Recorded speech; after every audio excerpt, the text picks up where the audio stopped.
there are issues all around the country, but there are issues here in Michigan that we are most concerned about because this is where we live. And a good guy to talk about those things, run these things by him and hear what his thoughts and comments are is our Senate Majority Leader, Mike Shirkey, who is on the other end of our line here at 707. Senate Majority Leader Shirkey, welcome back to the Paul W. Smith Show. A good cup of Joe, dose of Paul morning to you, sir. I suspect, maybe you did or didn't hear John Truscott, the vice chairman of the Michigan State Capitol Commission, earlier. He says, basically, though their meeting was disrupted distastefully, and it makes you scratch your head as to what people are thinking and where they're going with all of this, but he doesn't feel it is their job at the Michigan State Capitol Commission to decide whether people have the right to bear arms in the state capitol or not. And I think you wrote a letter to the commission anyway in advance of their meeting saying, hey, wait a minute, not so fast. Let's talk about this. That's right, Paul. I think that it's time to talk about it. Last week, I referred to a very, very small percentage of those who are protesting routinely in Lansing of recent as jackasses, a very small percentage. But today I'm going to change that adjective and call them despicable as jackasses. With these threats against our governor, there's just no room and no logic and no reason for ever to do such a thing. And it's a separate issue from the guns topic, but it's hard to delineate between them. Yeah, it is. Mm-hmm. But it's a separate issue. I believe that the Senate in their chamber and the House in their chamber are the purveyors of all the rules that go on in those chambers. And I've said for the last couple of weeks that I think it's reasonable for us to talk about whether we need to have open carry in our galleries. I'm not opining on the open carry law. Michigan's open carry law has been on the books a long time, and I'm not in any way suggesting we change that. But I do think we should talk about whether or not there should be open carry in the galleries in the respective chambers. Let me make it easy for you, because it doesn't matter what I think. You're in a position of power. It matters what you think. But I think it's ridiculous for people to be open carrying in the state capitol. And and here's why.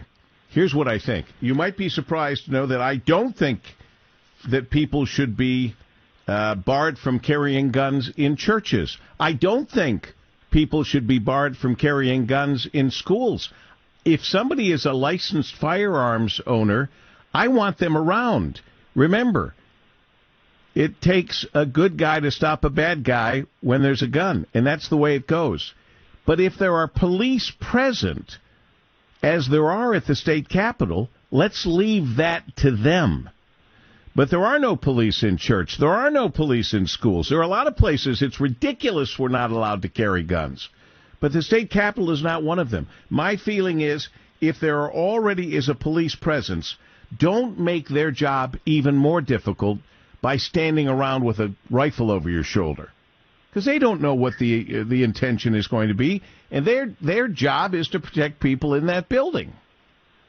The differences between those who tout open carry and those who tout concealed carry is that the concealed carry, you have to go through some pretty rigorous training. And I have a high level of confidence that those who are concealed carry, they don't have a bullet in the chamber necessarily, and they always have it on safe. I'm not so sure about the open carry folks. And so I think there's about 9 million people in Michigan that agree with what you just outlined, my friend. If the Attorney General will be with us a little later, and I'll give her this question, I'll give her this opportunity, but with the amount of time being spent trying to shut down a 77-year-old barber in Owasso, how much time is being spent going after people who have openly threatened the life of the governor of our state and signed their name to the threat? What do we do about that? Well, I believe that we've had plenty of evidence on the media, and media has been very good about taking videos of these folks who I believe have breached the level and have brandished their weapons. And that is against the law in Michigan, period. Drop the mic. And I don't see the Attorney General doing anything to enforce that. I think the governor and the Attorney General should talk with the Michigan State Police and be on the alert for these folks that are doing that. And then when they observe it, they should arrest them, put them in handcuffs, fingerprint them, and give them a famous photo. What else is going on before we let you go? We always appreciate speaking with the Senate Majority Leader, Mike Shirkey, because he's not afraid to speak his mind, and his mind is pretty clear on a lot of these things. What else? This week we're getting back to putting into statute those kinds of protections that we've been living with under executive orders that provide those permanent protections for folks who have been working on the front line or who are deserved of the special terms of unemployment, all those kinds of things, and the budget. The budget is going to be quickly the number one topic here. I'm glad to hear, finally, I have to add the word finally, that our governor is finally contemplating doing some regional contemplation of our state.